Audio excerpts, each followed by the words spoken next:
خلیفہ ثانی حضرت عمر فاروق نے 24 لاکھ مربع میل پر حکومت کی، راتوں کو اٹھ اٹھ کر پہرا دیتے تھے اور لوگوں کی ضرورت کا خیال رکھتے تھے۔ کہتے تھے اگر فرات کے کنارے ایک کتا بھی پیاسا مر گیا تو کل قیامت کے دن عمر سے اس بارے میں پوچھ ہوگی۔ ایک دفعہ آپ دربار کا وقت ختم ہونے کے بعد گھر آئے اور کسی کام میں لگ گئے۔ اتنے میں ایک شخص آیا اور کہنے لگا، امیر المومنین، آپ فلاں شخص سے میرا حق دلوا دیجئے۔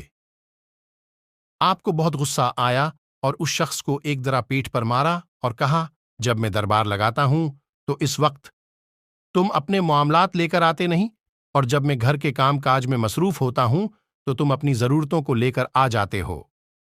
بعد میں آپ کو اپنی غلطی کا اندازہ ہوا تو بہت پریشان ہوئے اور اس شخص کو جسے درا مارا تھا بلوایا اور اس کے ہاتھ میں درا دیا اور اپنی پیٹھ آگے کی کہ مجھے درا مارو، میں نے تم سے زیادتی کی ہے۔ وقت کا بادشاہ، 24 لاکھ مربع میل کا حکمران ایک عام آدمی سے کہہ رہا ہے، میں نے تم سے زیادتی کی، مجھے ویسی ہی سزا دو۔ اس شخص نے کہا، میں نے آپ کو معاف کیا۔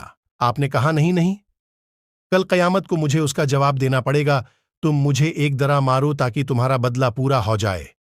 آپ روتے جاتے تھے اور فرماتے، اے عمر تو کافر تھا، ظالم تھا، بکریاں چراتا تھا، خدا نے تجھے اسلام کی دولت سے مالا مال کیا اور تجھے مسلمانوں کا خلیفہ بنایا، کیا تو اپنے رب کے احسانوں کو بھول گیا؟ آج ایک آدمی تجھ سے کہتا ہے کہ مجھے میرا حق دلاؤ تو اسے درا مارتا ہے۔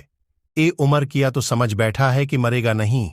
کل قیامت کے دن تجھے اللہ کو ایک ایک عمل کا حساب دینا پڑے گا۔ حضرت عمر فاروق اسی بات کو دہراتے رہے اور بڑی دیر تک روتے رہے۔ اللہ ہمیں سمجھنے اور عمل کرنے کی توفیق عطا فرمائے۔